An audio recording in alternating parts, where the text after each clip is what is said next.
Estamos aqui mais uma vez no Centro Espírita Jesus Nazaré, Feira de Santana, Bahia, para tratarmos dos nossos encontros com Jesus. E neste momento eu convido a cada um de vocês para abrir as portas do coração e criar essa relação mais íntima com Jesus. E a forma mais interessante de criarmos essa relação com Jesus é fazendo uma oração, uma prece que nos vincula a esse ser divino. Portanto, nós faremos a oração que o próprio Pai te ensinou, Jesus. E aí eu convido você, nesse momento, para fazer essa oração conosco. Pai nosso que estás nos céus, santificado seja o vosso nome. Venha a nós o vosso reino. Seja feita a tua vontade, assim na terra como nos céus. Pão nosso de cada dia nos dai hoje, Senhor. Perdoai as nossas ofensas, assim como nós perdoamos a quem nos tem ofendido. E não nos deixeis cair em tentação, e livra-nos, Senhor, de todo o mal. Que assim seja. Amém. Portanto, meus queridos irmãos, com essa oração inicial, e saudando o universo, saudando o sagrado, nós trabalharemos a temática intitulada Limites da Encarnação e Reencarnação. É uma temática que está inserida no capítulo 4 do Evangelho segundo o Espiritismo, o item 24. Mas a gente não pode falar dessa perspectiva se não chamarmos a atenção para as considerações sobre essa temática. Primeiro, que a gente vai trabalhar na intenção de discutir o espírito como eterno e imortal. Lembrar que a lei da encarnação e reencarnação necessariamente está associada à lei do progresso. Então a gente não tem como voltar atrás, meus queridos irmãos e irmãs. Nós temos que seguir adiante. Por isso que há o processo da encarnação e da reencarnação. Kardec vai nos dizer que existe uma metodologia, né? Kardec foi um grande professor, um grande didata, né? Autodidata, se assim melhor dizendo. A encarnação e reencarnação, na perspectiva de Kardec, representa um processo evolutivo, aquele no qual a gente vai sempre galgando degraus, né, superiores.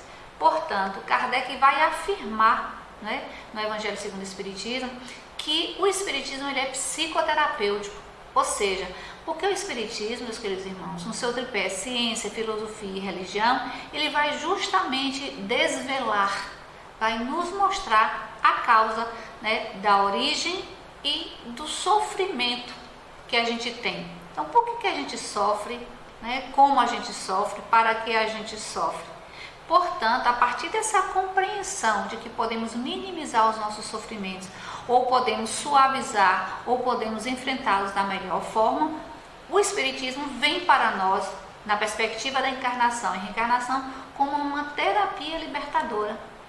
E aí, Divaldo Franco muito sabiamente vai nos dizer: todas as pessoas têm perguntas e o Espiritismo possui respostas iluminativas.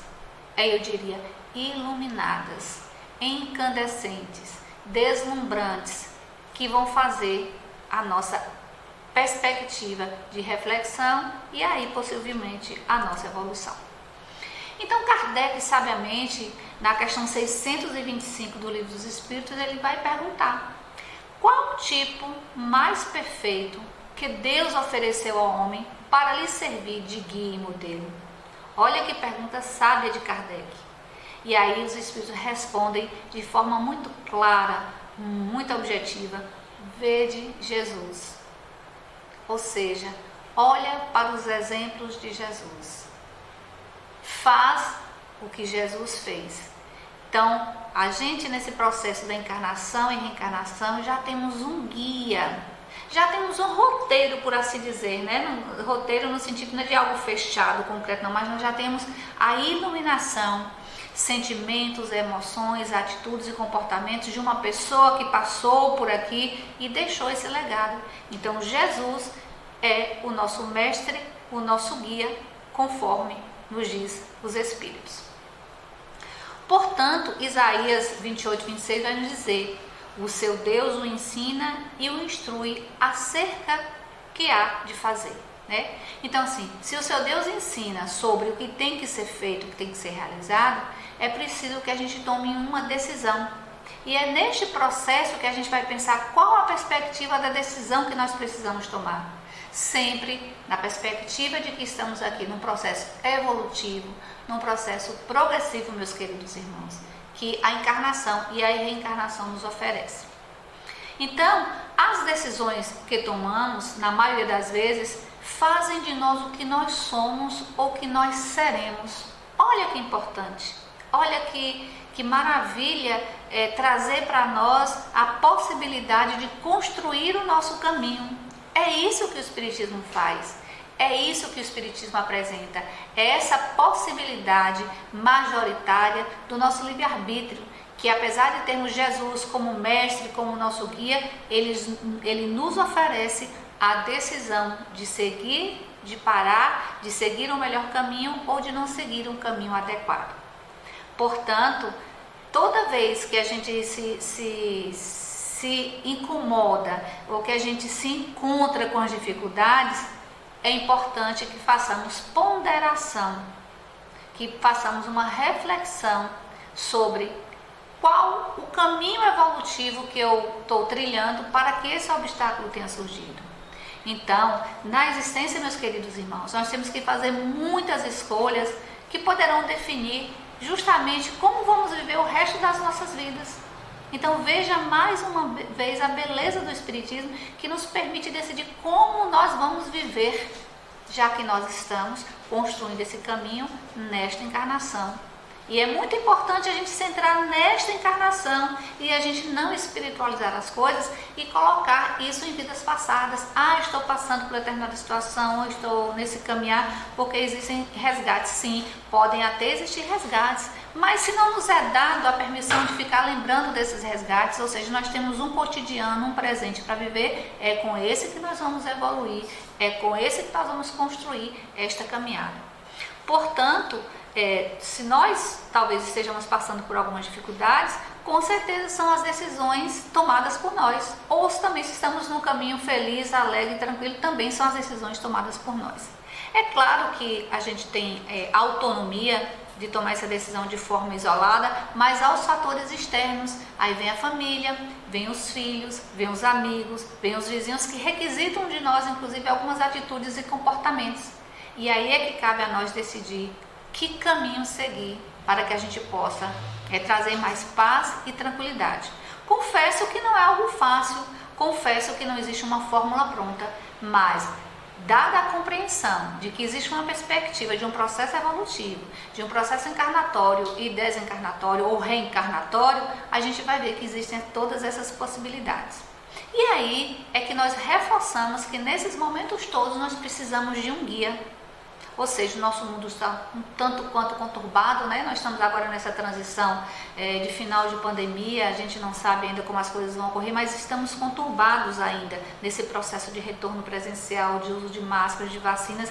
Mas veja só, é preciso que a gente tenha um guia, e esse guia, já foi dito desde o início, os Espíritos lá nos oferecem essa possibilidade de pensar sobre esse guia, que é Jesus. Então, a partir dos ensinamentos, das condutas de Jesus, nós podemos trilhar melhor esse processo da encarnação, né, e reencarnação, por assim dizer.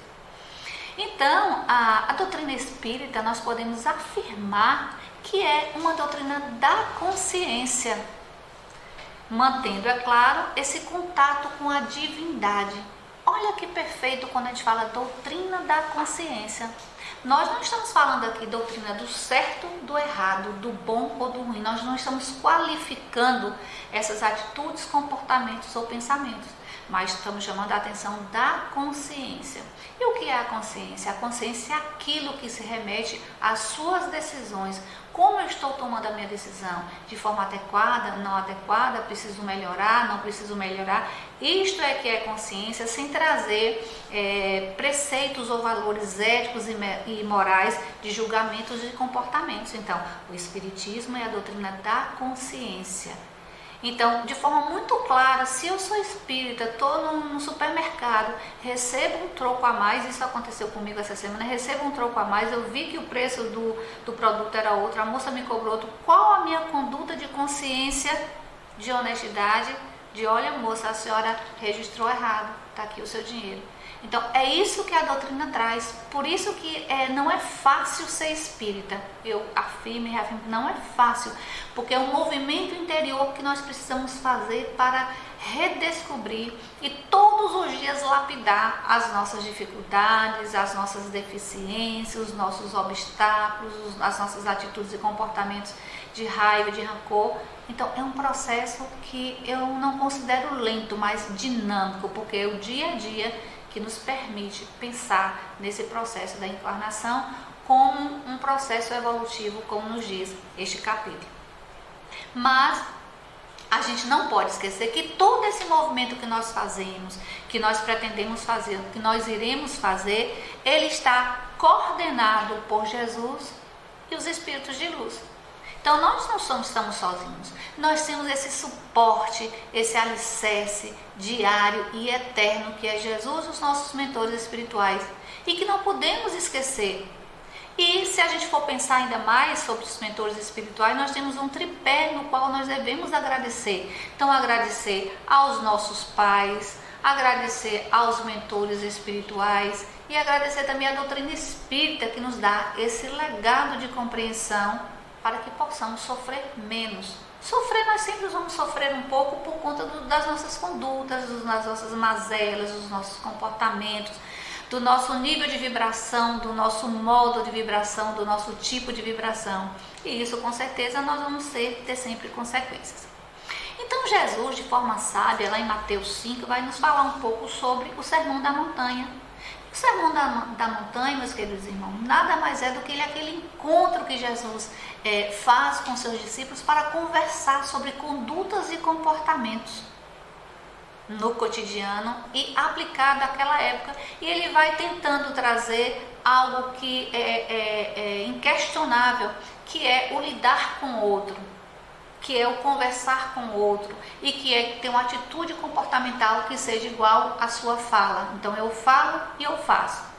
Então, na verdade, Jesus, com o Sermão da Montanha, ele nos ofereceu um roteiro para um desenvolvimento moral. Então, nós temos já um roteiro, nós temos já se a gente quiser um roteiro, uma carta, um bilhete, né? Nós temos já dado por Jesus. E aí, segundo Mateus 5,48, Jesus disse assim: sedes perfeitos, assim como o vosso Pai Celeste é perfeito. Então, nesse momento, Jesus deixa claro que todos podem aperfeiçoar-se. Então, não é que sejamos perfeitos e queremos ser perfeitos já nessa encarnação. Estamos galgando esse processo de evolução para sermos realmente perfeitos igual ao Pai. Mas, quando Jesus diz sede perfeitos, significa que nós estamos no caminhar e podemos nos aperfeiçoar neste processo, nessa caminhada.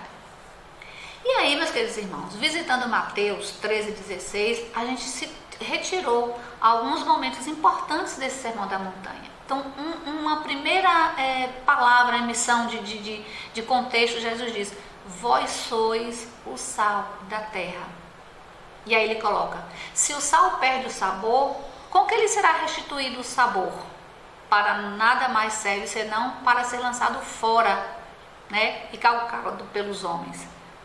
Então, o que Jesus quis nos dizer? Que nós somos importantes, que somos nós que criamos e que damos vida a este universo. Mas Jesus pede que essa vida dada pelo universo seja conforme o seu roteiro, como amar os nossos inimigos, perdoar os nossos irmãos, ter uma vida mais leve, digna, respeitosa, ética e moralmente adequada à convivência humana. Então, vós sois o sal da terra, ou seja, nós fazemos a diferença nesse planeta.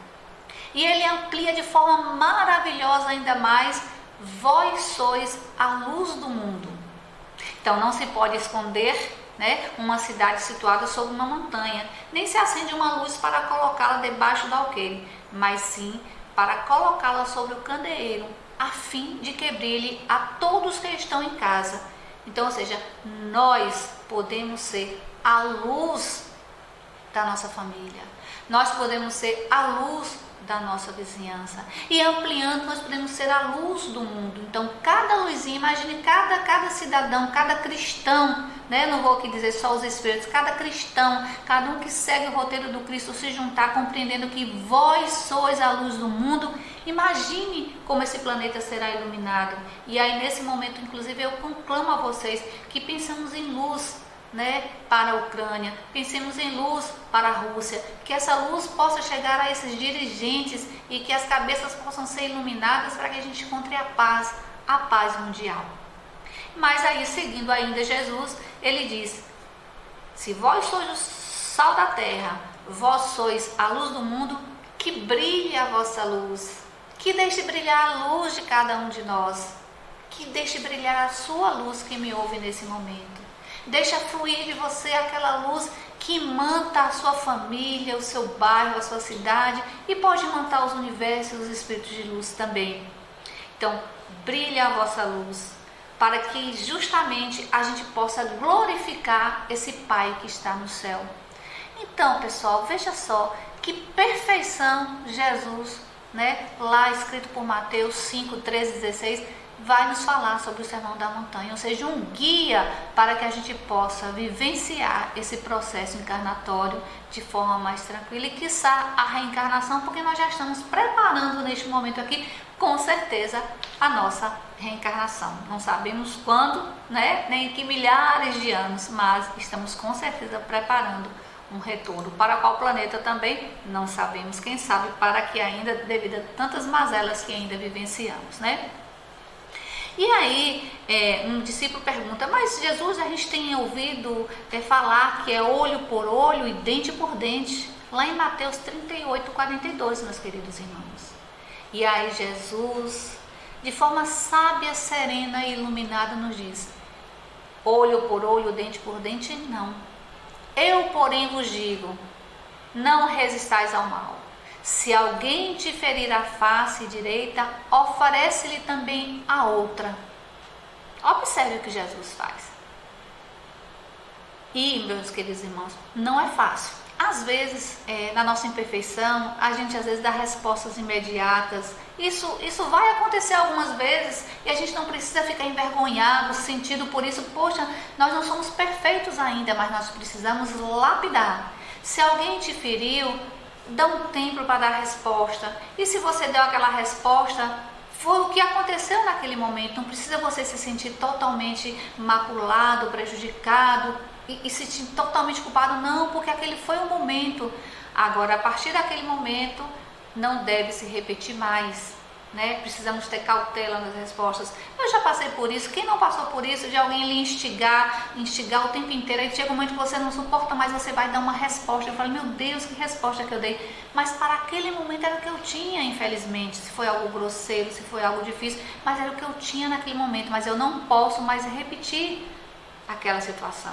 Por isso que a doutrina espírita diz: nós estamos numa perspectiva evolutiva, e evoluir significa mudar de patamar, e de preferência que sejam patamares positivos, né, que nos façam vagar melhores situações de alegria, de felicidade, de respeito mútuo. Porém, Jesus ainda vai referir e refletir como é importante, né, não ficar resistindo ao mal, não ficar resistindo ao não perdoar. Precisamos perdoar, sim, todas as vezes que forem necessárias. Não é um processo fácil, mas é algo que a gente precisa fazer disso um exercício cotidiano, perdoar sempre. E Jesus ainda fala: se alguém te citar injustiça para tirar-lhe a túnica, ceder-lhe também a capa. E se alguém vem obrigar-te a andar 1000 passos com ele, anda pois 2000. Dá a quem te pede e não te desvies daqueles que te quer pedir emprestado. Então veja só, queridos irmãos, eu digo para vocês: visitem cada palavra, cada parágrafo ou cada frase do Sermão da Montanha, que a gente vai ver que não é mais do que uma lição diária para exercitarmos, né, a compreensão, a amorosidade, a honestidade, a fidelidade, o zelo pelas pessoas, pelos animais, pelo planeta. Enfim, nós temos um guia, nós temos uma cartilha, nós temos um roteiro, nós temos, né, a possibilidade de evoluirmos da melhor forma possível, com menos sofrimento, nesse processo dessa encarnação atual. E aí, lá em Mateus, ainda 43, 5, 43 a 48, tem escrito exatamente assim: tendes ouvido o que foi dito, amarás o teu próximo e poderás odiar o teu inimigo. Olha só, aí é como se o discípulo estivesse perguntando a Jesus, né? Eu vou amar o meu próximo e odiar o meu inimigo. E aí Jesus, de forma muito clara, de forma muito iluminada, vai nos dizer: eu vos digo, porém, amai vossos inimigos, fazei bem aos que vos odeiam e orai pelos que vos maltratam e perseguem. Então, meus queridos irmãos, se você tem algum desafeto, se você tem alguma dificuldade com alguma pessoa na família, no trabalho, o que a gente pode fazer? Orar por você e por essa pessoa. Porque senão a gente vai viver lá conforme o Antigo Testamento, né? Olho por olho, dente por dente, né? Amar o próximo e odiar os inimigos. E Jesus vai dizer que é exatamente ao contrário. Vamos amar os nossos inimigos e não ser olho por olho, dente por dente, mas sim, se agredir-lhe uma face, oferece a outra, para que a pessoa possa inclusive refletir se quer também ferir o outro lado. Então, meus queridos irmãos, o caminhar está aí, o caminho também. Então, esse caminhar vai depender do caminho que nós estamos escolhendo ou que vamos escolher. E Jesus está aí como um guia. E aí Jesus ainda faz uma pergunta: se amais somente o que vos amam, que recompensa tereis? Muito simples: eu amar meu marido, eu amar minha mãe, eu amar meu filho, amar minha filha, né? Amar a minha amiga predileta, a minha irmã querida. Mas isso é muito fácil. O difícil é a gente amar o desafeto. O difícil é amar a quem nos maltrata. E isso aí, meus queridos irmãos, ou essa atitude é que precisa ser construída. Essa vibração precisa ser construída, porque a atitude só vem depois de um pensamento que gira uma vibração, que gira uma energia e que gira um comportamento. Então eu convido a vocês mais uma vez, que toda vez que vier aquele sentimento negativo, lembrar daquela pessoa que te maltrata, que fez mal, que está sempre instigando, faça uma oração. Lembre com pensamentos de amor e olhe com olhos de amor. Essa é a proposta do Espiritismo como um elo terapêutico ou psicoterapêutico, aquele que nos ajuda a lidar com essas dificuldades do cotidiano, em especial as dificuldades que são de comportamentos e de relações. E aí Jesus vai dizer: portanto, seres perfeitos, assim como o vosso Pai Celeste é perfeito. Então, mais uma vez, ele nos convoca em Mateus, né? Ele nos chama para essa perfeição e ele nos dá elementos, ele nos oferece um alicerce.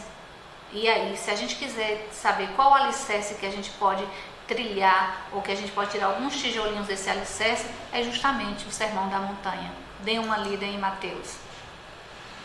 Então, o que a gente pode definir ou pode compreender de tudo isso que a gente está falando, meus queridos irmãos, é que a encarnação não tem limites traçados.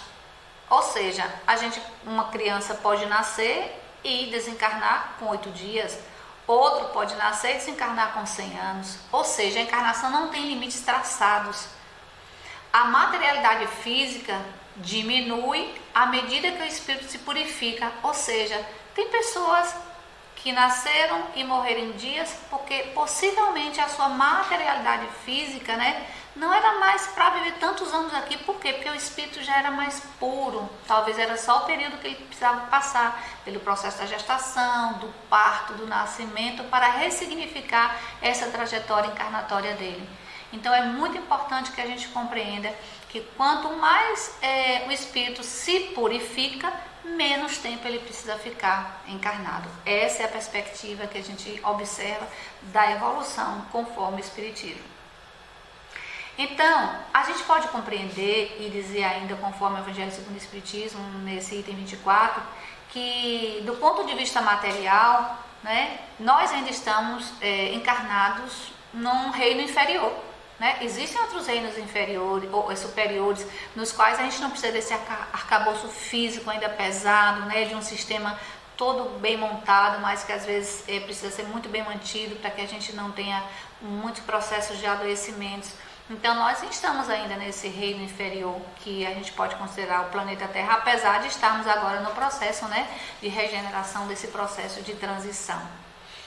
E aí a gente não pode esquecer que nesse processo de transição, ainda nesse item 24, a gente vai observar que está escrito: há muitas moradas na casa do meu pai. Então, se a gente sabe da perspectiva de muitas moradas, significa também que a cada morada nós possivelmente estaremos num patamar ou numa evolução espiritual diferente da outra. E é por isso que é importante a gente pensar nessas possibilidades, né? De estar aqui como seres em evolução, de seres em busca da perfeição. E aí Kardec vai nos dizer de forma muito clara: nós estamos sujeitos à lei da reencarnação. Por quê? Porque a lei da reencarnação é a lei que permite, meus queridos irmãos, depurar os nossos erros, as nossas imperfeições. Olha a beleza do Espiritismo. Imagine se tivesse... Que sentido teria eu vir aqui, né, passar um período de 70 anos, 80 anos e pronto, e acabar? Para onde eu vou? Por que eu estou aqui? Como eu posso ser diferente na perspectiva da bondade, da amorosidade? Então não tenham dúvida de que a reencarnação é uma estratégia, né? É uma possibilidade de evoluirmos, né, e de nos purificarmos cada vez mais, sem estarmos necessariamente nesse arcabouço, né, físico ainda pesado que nós temos nesse planeta Terra. Então, lá no Evangelho segundo o Espiritismo, no capítulo 4, está muito bem escrito: ninguém pode ver o reino de Deus se não nascer de novo. A gente vai visitar o capítulo 4 do nosso Evangelho. Portanto, a gente não pode esquecer que esse nascer de novo é justamente esse processo da reencarnação. Lembrando das estruturas, né, da alma como espírito encarnado, do perispírito, que é aquele corpo que envolve o nosso espírito encarnado e também desencarnado, e depois o corpo físico. Então observe que nós temos essa estrutura que Kardec descreve metodologicamente muito bem. Então, a gente passando por esse processo, né, tudo que a gente vivencia aqui vai estar alocado onde? No nosso perispírito. Então, por isso precisamos ter muito cuidado, porque isso vai ser a forma, né, do nosso espírito. Então, é preciso que a gente tenha cuidado, prudência, amorosidade e especialmente responsabilidade com esse corpo que nós temos nesse momento, para que possamos realmente estar ou entrar, né, ou permanecer nesse estado de evolução. A gente pode compreender que maiores, segundo Kardec, são as dificuldades materiais e espirituais pela necessidade do desenvolvimento intelectual e moral. Então veja só, quando a gente fala de purificação, quando a gente fala de evolução, quando a gente fala de transformação, a gente, claro que imediatamente pensa nesse mundo corpóreo, nessa corporeidade, mas não. Nessa perspectiva do Espiritismo como doutrina da consciência, nós estamos nos remetendo a esse desenvolvimento intelectual e moral, para que esse desenvolvimento intelectual e moral dê significado, ou seja, dê sentido à alusão do uso desse corpo nessa encarnação.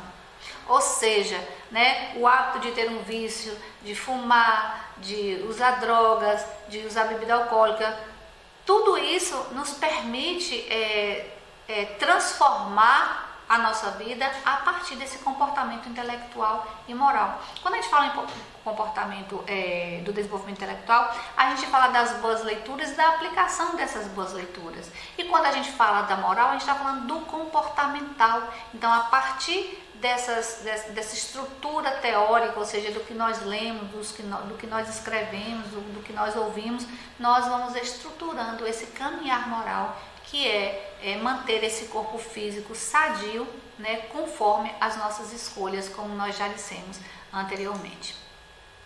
E aí a gente não pode esquecer que à medida que o espírito vai evoluindo, seu perispírito também vai se alterando, diminuindo essa materialidade para atingir o grau de espírito puro. Então observe, meus irmãos, com certeza estamos um pouco distantes, ou seja, muito distantes desse espírito puro, mas observe que o roteiro já está dado, que a sequência ela já está oferecida. Então cabe a nós optar por seguir ou não esse roteiro. Então, esse corpo espiritual também perde toda a materialidade, confundindo-se com o espírito que então se manifesta envolto numa luz, ou mesmo como uma luz. Então, meus queridos irmãos, a perspectiva da imaterialidade é justamente isso. Após sucessivas reencarnações, nós vamos deixando esse corpo físico pesado, difícil, né, de manusear, difícil de manter, a idade vai chegando, as coisas vão ficando difíceis, para sermos mais tarde, né, uma luz, né, bem mais leve, que pode inclusive se movimentar para vários espaços, não é como um corpo físico hoje pesado, que eu tenho que pegar o carro, vir para cá, e aí necessariamente esse peso do tempo, da temporalidade, mas nós vamos evoluir de uma forma que seremos luz. Ao vibrar aqui, vamos estar do outro lado do universo. E aí a gente vai com certeza galgar esse adiantamento que tanto o Espiritismo nos permite pensar e executar e trilhar esse caminho. Então, em mundos bem mais avançados do que a Terra, seus habitantes não estão sujeitos a eles, como nos mundos inferiores. Então, os espíritos puros são livres para viajar por toda parte em missões. Às vezes, ele inclusive vem com um fluido mais pesado, porque é um ambiente que requer isso. Mas ele, na sua essência, é espírito puro, que já evoluiu e pode transitar de um mundo para o outro de forma leve, a nos acolher, a nos ajudar, né, na forma da compaixão, né, e do acolhimento nessa evolução. Portanto, é sempre bom lembrar, toda vez que o espírito mais evoluído vai para o mundo inferior, em alguma missão, com certeza ele remete à necessidade de fluidos, às vezes mais leves, e às vezes tem que incorporar esses fluidos mais pesados. Então é por isso que a gente, nesse processo de evolução, devemos estar sempre com pensamentos mais leves, com vibrações mais positivas, alegres e amorosas. É sempre um chamado, meus queridos irmãos. Nós não vamos estar sempre assim alegres, positivos e amorosos, mas esse é o chamado diário. Se hoje eu não estou amorosa, poxa, Rita, acorda, você não foi amorosa hoje. E aí é nesse trilhar, é essa consciência que nós sempre conclamamos aqui no Espiritismo, né, na doutrina espírita, que é a doutrina da consciência. E aí, seguindo, a gente vai perceber que essa evolução se dá e ela é calcada e ela é escrita e descrita por e como Jesus, né? Então, quem é esse espírito, né? Ele é o espírito mais evoluído que já viveu na Terra. Ele veio, né, por amor a nós, a todos os nossos irmãos, né, demonstrar as leis divinas e mostrar o roteiro desse caminho com seus ensinamentos e exemplos de vida. Então, meus queridos irmãos, mais uma vez, abordando essa temática da encarnação e da reencarnação, eu afirmo e referindo que nós já temos esse roteiro, nós já temos esses exemplos, que é Jesus, que foi o espírito mais evoluído, né, e já viveu neste planeta e que nos deixou um grande legado. Então, a gente pode considerar que Jesus é o nosso Salvador. Ele veio justamente para nos libertar dessa ignorância, dessas mazelas, dessas dificuldades, mas a partir não só dele, mas a partir das nossas decisões, a partir desse roteiro que ele nos apresenta. E aí, seguindo, é importante que nesse momento que a gente está agora preparando, né, vivenciando essa encarnação e preparando uma reencarnação, com certeza, é preciso que a gente perceba que existe, não esquecer da erraticidade. É lá que nós vamos ainda, né, galgar ou lapidar aquilo que nós começamos a construir aqui. Então observe que existe um método, existe uma metodologia de evolução que nos é dada, né, que nos é permitido conhecer, e cabe nós decidir, né, qual caminho seguir. Lembrando que sempre nós nos sentiremos mais livres e mais felizes e com paz na consciência quando a gente consegue trilhar um caminho em que a gente não se maltrate, não se magoe muito, né, buscando autoconhecimento, e também não maltrate o outro, não passe por cima do outro com um rolo compressor, exigindo que ele seja perfeito quando a gente nem é ainda. Então, fica também essa reflexão.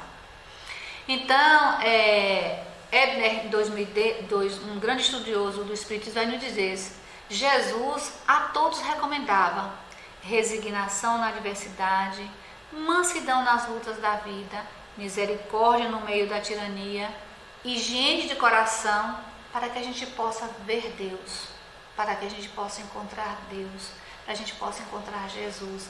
Então, observe, é este processo do sagrado que a gente acaba colocando numa só compreensão do sagrado, Deus, Jesus, né? Então eles recomendam, e nós precisamos ter essa recomendação como algo importante na nossa vida. E por fim, a gente vai observar que nesse contexto, Chico Xavier vai nos dizer, com essa mensagem, como é que nós estamos nesse momento, entre aspas, que são os momentos sempre diários. Olha só o que Chico nos diz: a gente pode morar numa casa mais ou menos, numa rua mais ou menos, numa cidade mais ou menos, ter um governo mais ou menos. A gente pode dormir numa cama mais ou menos, comer um feijão mais ou menos, ter um transporte mais ou menos, e até ser obrigado a acreditar mais ou menos no futuro.